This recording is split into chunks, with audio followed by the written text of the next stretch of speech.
Channel में आप लोगों का बहुत बहुत स्वागत है। दोस्तों आज की इस वीडियो में हम लोग बात करने वाले हैं स्ट्रिंग एफिशिएंसी। स्ट्रिंग एफिशिएंसी एक ऐसी टॉपिक है जो बीटेक का सेमेस्टर एग्जाम हो या फिर डिप्लोमा का सेमेस्टर एग्जाम हो, ये टॉपिक काफ़ी ज़्यादा पूछा जाता है। तो इस टॉपिक के बारे में हम लोग डिस्कस करेंगे कि स्ट्रिंग एफिशिएंसी क्या होता है, इसको हम कैसे बढ़ा सकते हैं, सारा कुछ हम डिस्कस करेंगे। डिस्कस करने से पहले हम एक चीज़ आप लोगों से रिक्वेस्ट करते हैं कि जिन्होंने हमारे चैनल को सब्सक्राइब नहीं किया वो प्लीज़ सब्सक्राइब कर लें और वीडियो को लाइक करें, ताकि जो हम मेहनत कर रहे हैं वो हमारा मेहनत सफल हो। और ये क्या होता है ये समझाना हमारी जिम्मेदारी है, वो हम आपको समझा के ही रहेंगे। आपको पूरा वीडियो देखने के बाद आपको ये अगर एक भी टॉपिक नहीं समझ में आएगा तो आप हमें कमेंट करके बता सकते हैं कि मुझे समझ में नहीं आया, या फिर कुछ भी कर सकते हैं, वीडियो को डिसलाइक कर सकते हैं, लेकिन ऐसा कुछ नहीं होने वाला। मेरी जिम्मेदारी है आपको स्ट्रिंग एफिशिएंसी के बारे में समझाना। तो चलिए शुरू करते हैं। स्ट्रिंग एफिशिएंसी क्या होता है इसको हम लोग जान लेते हैं। दोस्तों जैसे कि हायर वोल्टेज को जब हम ट्रांसमिट करते हैं ओवरहेड लाइन में, जब हायर वोल्टेज को हम ट्रांसफ़र करते हैं तब जो हमारा जो सपोर्ट होता है वो होता है टावर टाइप का। टावर, जब हम ओवरहेड लाइन पे हायर वोल्टेज को ट्रांसमिट करते हैं तो जो हम सपोर्ट लेते हैं वो टावर होता है, जो बेसिकली कंडक्टर का बना होता है, कंडक्टर मटेरियल का बना होता है, जैसे कि स्टील का होता है या फिर लोहे का होता है। तो ये आप लोग देखे होंगे टावर। तो इस कंडीशन में जो क्रॉस आर्म से लेकर के कंडक्टर के बीच में जो इंसुलेटर लगा होता है वो प्राय होता है स्ट्रेन इंसुलेटर, यानी झूला टाइप जो इंसुलेटर होता है वो झूला टाइप होता है। झूला टाइप इंसुलेटर में क्या होता है कि पहले कंडक्टर होता है, फिर कंडक्टर के बीच में हमारा एक इंसुलेटर जिसको हम बोलते हैं जैसे कि पत्थरी, आप समझ सकते हैं, पत्थरी लगा होता है जिसको इंसुलेटर बोलते हैं। इंसुलेटर लगा होता है, फिर कंडक्टर होता है, फिर इंसुलेटर लगा होता है, इस तरह से वोल्टेज के हिसाब से जितना वोल्टेज होगा उस हिसाब से हमारा इंसुलेटर लगा होता है। तो इस कंडीशन में होता क्या है कि अब देखिए, मान लीजिए यहाँ पे क्रॉस आर्म से कंडक्टर है, फिर इसको मान लीजिए एक इंसुलेटर लगा है, फिर यहाँ इंसुलेटर लगा है, फिर यहाँ इंसुलेटर लगा है।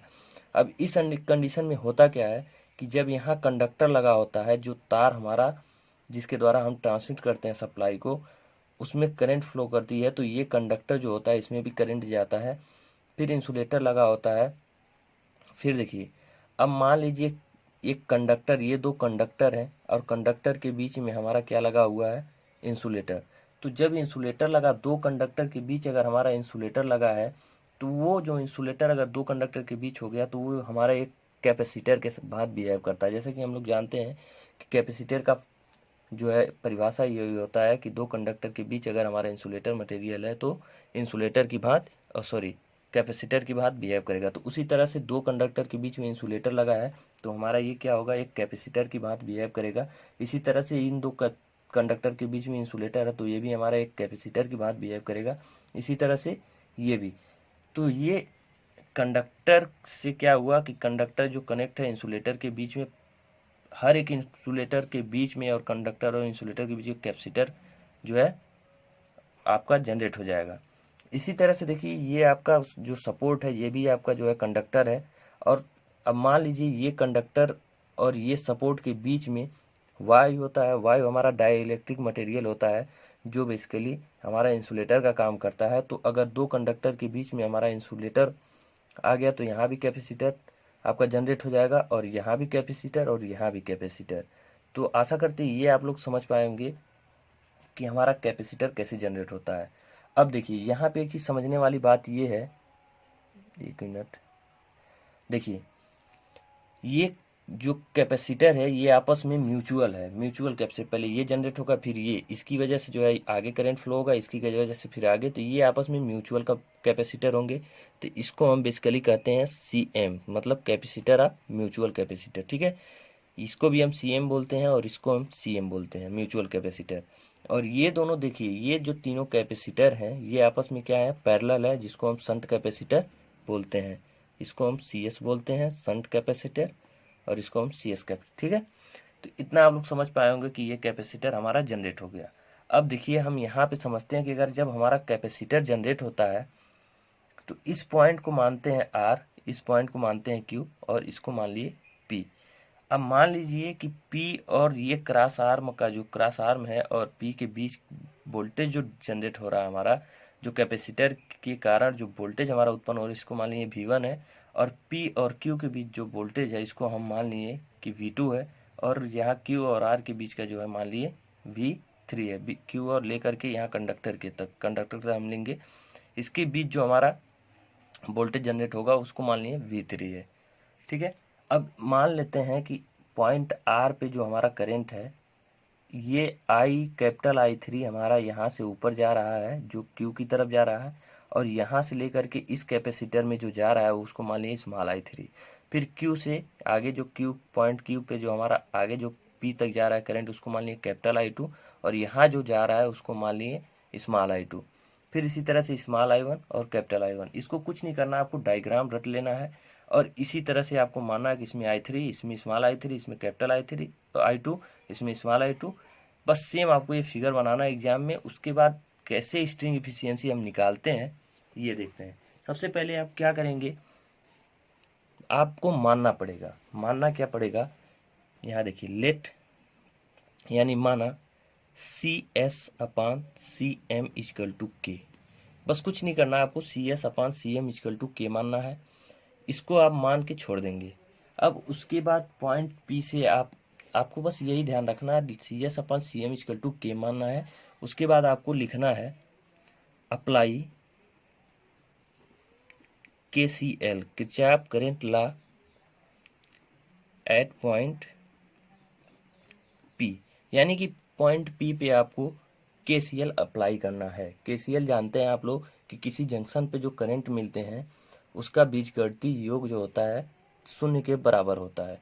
तो अब मान लीजिए यहाँ से हमारा करंट जा रहा है, ये P पे करंट जो यहाँ से जा रहा है वो I2 जाएगा, कैपिटल I2, और यहाँ से जो डिस्ट्रीब्यूट होगा जो करंट स्मॉल I1 और कैपिटल I1। ठीक, तो यहाँ हम लिख सकते हैं कि capital I2 = small I1 plus capital I1।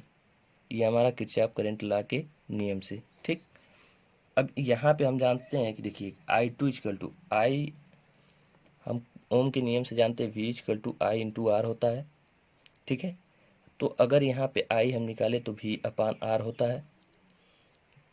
तो कैपेसिटर के कंडीशन में V/XC होता है, जो रेजिस्टेंस होता है वो हमारा कैपेसिटिव रिएक्टेंस होता है। तो ये XC का मान होता है 1/ωc, ये हम लोग जानते हैं। तो यहाँ पे हम 1/ωc, और जो C है हमारा यहाँ पे शंट कैपेसिटर है, तो इस तरह से हम XC यानी कि यहाँ पे जो वैल्यू हो जाएगा I2 का, यहाँ पे देखिए I2 का जो वोल्टेज है वो हमारा है V2, और स्मॉल I1 का जो वोल्टेज है ये हमारा V1 है। यहाँ से देखिए स्मॉल I1 के लिए जो वोल्टेज होगा स्मॉल I1 के लिए ये होगा V1, तो यहाँ पे हम लिखेंगे V1। अब V इंटू, अब देखिए यहाँ पे XC का मान हमारा जब रखेंगे तो यहाँ पे V/ωc × S ये वैल्यू आएगा। तो यहाँ पे V1 फिर ओमेगा फिर C × S plus capital I1 के लिए जब हम लिखेंगे तो V1 वोल्टेज हमारा V1 ही होगा इंटू ओमेगा और C, और इसका जो कैपेसिटेंस है ये है CM। तो ये वैल्यू आ गया।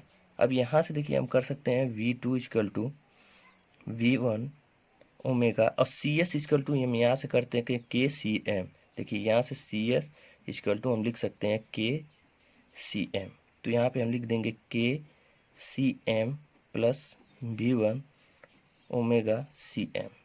ठीक है, इतना आप लोग समझ पाएंगे कि इसको हम लिखने के बाद हम यहाँ से V2 = हो जाएगा हमारा, एक मिनट, यहाँ पे भी देखिए I2 = V2 ओमेगा CM, जो होगा I2 हमारा ये V2 है, तो इसका मान जो कैपेसिटेंस तो ये CM, ओमेगा CM हमने छोड़ दिया था, तो यहाँ पे भी हो जाएगा ओमेगा CM और ओमेगा CM।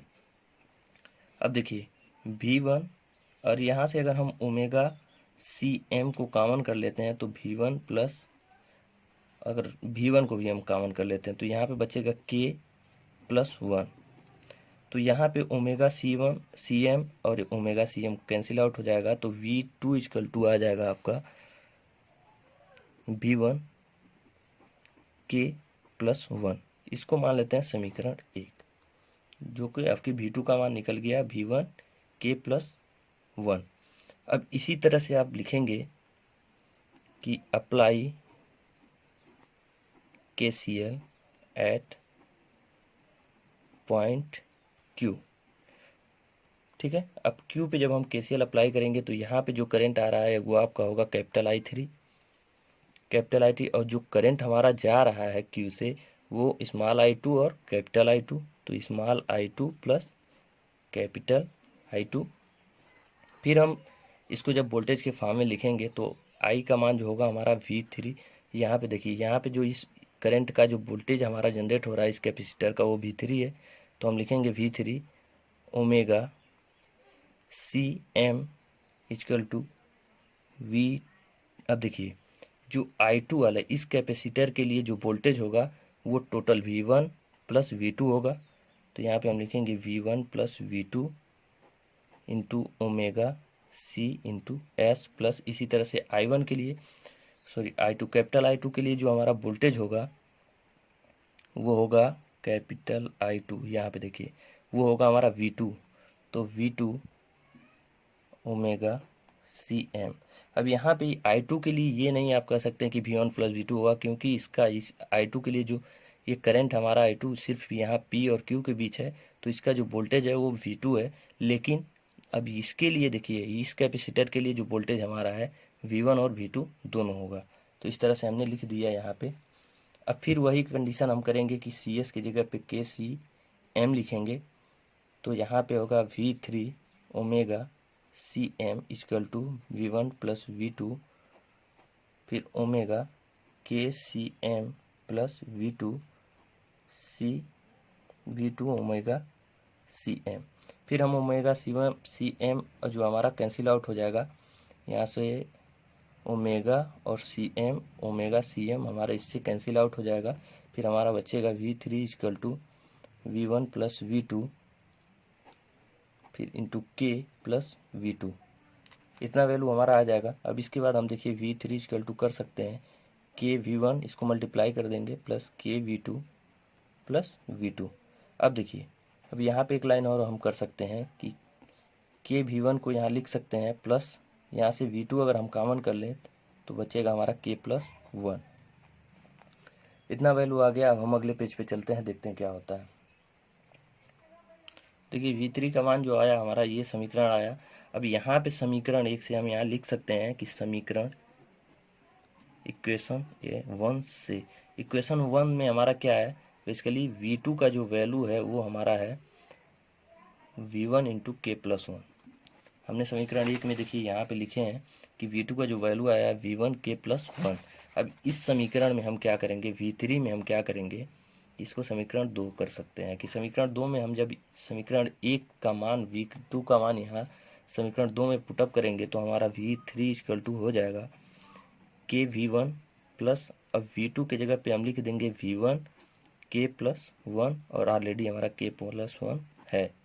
ठीक है, तो अब इसको करने के लिए हम कर देंगे KV1 प्लस V1 और ये हमारा हो जाएगा K square plus 2K plus 1, इतना हो जाएगा।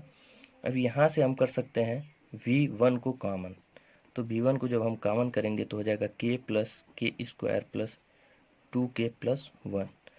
फिर जब ये V1 इसको हम कर सकते हैं K square plus 3K plus 1, ये वैल्यू आ जाएगा हमारा V3 का। अब देखिए हमने निकाल लिया V2 और V3 का मान, तो V2 और V3 का जब मान निकल जाता है तो हम अब डायरेक्ट आ जाते हैं स्ट्रिंग इफिशियंसी पे। स्ट्रिंग इफिशियंसी क्या होता है, तो स्ट्रिंग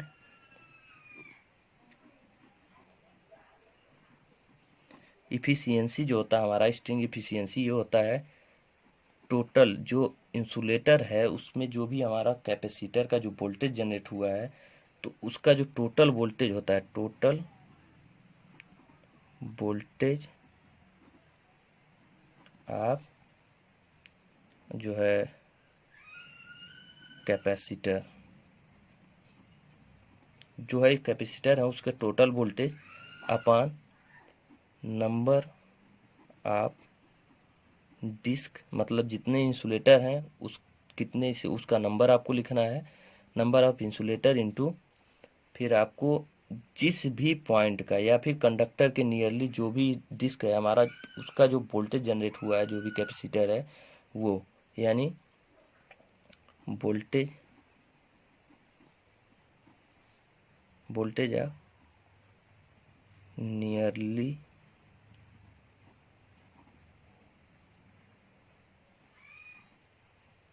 कंडक्टर, ठीक है, मतलब जो कंडक्टर के नज़दीक वोल्टेज है उसका हम वोल्टेज लिखेंगे और कितना हमारा डिस्क है उसको हम लिखेंगे उसका वैल्यू और टोटल वोल्टेज। तो स्ट्रिंग इफिशियंसी हमारा बेसिकली क्या होता है, जितना हमारा इंसुलेटर की वजह से जो हमारा कैपेसिटर जनरेट हुआ है, जैसे कि यहाँ पे देख पा रहे हैं कि हमारा V1 V2 V3, तो इस टोटल हमारा जो वोल्टेज है वो, और उसके बाद से हमारा जितना जो डिस्क है, मान लीजिए 1 2 3 डिस्क है, 3 जो है इसके अपान, मतलब टोटल वोल्टेज के अपान हम करेंगे जितना डिस्क है, मतलब 3 इंटू जो कंडक्टर के सबसे नज़दीक जो वोल्टेज है वो वोल्टेज हम लेंगे। तो मान लेते हैं यहाँ पे हम देखिए टोटल वोल्टेज हमारा है V1 plus V2 plus V3, फिर कंडक्टर जो नंबर ऑफ डिस्क है हमारा 3 है, इंटू जो कंडक्टर के सबसे नज़दीकी वोल्टेज है वो हमारा V3 है, ठीक है। तो अब इन सब का मान हम V2 और V3 का मान पुटअप कर देते हैं इस इक्वेशन में। स्ट्रिंग यहाँ पे ये स्ट्रिंग इफिशियंसी है, तो इसमें जब हम देखिए यहाँ पे V1 और यहाँ V2 का जो वैल्यू आया था वो V1 के प्लस 1 आया था, और जो V3 का वैल्यू आया था वो आया था V1, जैसे कि हमने यहाँ पे देखिए V3 का वैल्यू निकाला V1 के स्क्वायर प्लस 3 के प्लस 1, तो इसको हम लिख देंगे के स्क्वायर प्लस 3 के प्लस 1, फिर अपान में हम कर देंगे 3 इंटू V3 का वैल्यू ऐसे लिख देंगे V1 के स्क्वायर प्लस 3 के प्लस 1, ठीक है। यहाँ पे हमने निकाल लिया। अब यहाँ से हम यहाँ V3 इसमें कॉमन कर सकते हैं, V1 हम यहाँ पे कॉमन कर सकते हैं, तो V1 को जब हम कॉमन करेंगे तो यहाँ पे बचेगा 1, फिर यहाँ पे बचेगा के प्लस 1, फिर यहाँ से भी हमने V1 को कॉमन कर लिया तो यहाँ बचेगा के स्क्वायर प्लस 3 के प्लस 1, फिर नीचे हमारा बचेगा 3 इंटू V1, फिर ये होगा के स्क्वायर प्लस 3 के प्लस 1। अब यहाँ से V1 हमारा कैंसिल आउट हो जाएगा। अब V1 से V1 जब कैंसिल आउट हो जाएगा तो हमारा जो यहाँ पे बचेगा ये होगा, देखिए 1 1 1 यानी 3, और ये हो जाएगा के स्क्वायर और ये हो जाएगा 4k, यानी के स्क्वायर प्लस 4k प्लस 3 ऊपर हो जाएगा और नीचे हमारा हो जाएगा 3 इंटू के स्क्वायर प्लस 3k प्लस 1। ये वैल्यू आ गया हमारा स्ट्रिंग इफिशियंसी का। तो ये बेसिकली होता है हमारा स्ट्रिंग इफिशियंसी का फार्मूला। अब ये बात आती है कि स्ट्रिंग इफिशियंसी जो है, अब इसके बाद एक चीज़ और हमारा देख लीजिए निकलता है परसेंटेज स्ट्रिंग इफिशियंसी। परसेंटेज में हमारा इफिशियंसी हमेशा निकाला जाता है, तो कितनी परसेंटेज निकालने के लिए हम 100 से मल्टीप्लाई कर देते हैं अगर परसेंटेज निकालना है, और स्ट्रिंग इफिशियंसी को बेसिकली ईटा से प्रदर्शित करते हैं। तो eta equal to percentage string efficiency जब हम करेंगे तो इसमें 100 से मल्टीप्लाई कर देंगे, यानी के square plus 4k plus 3 into 100 अपान 3 के स्क्वायर प्लस 3k प्लस 1।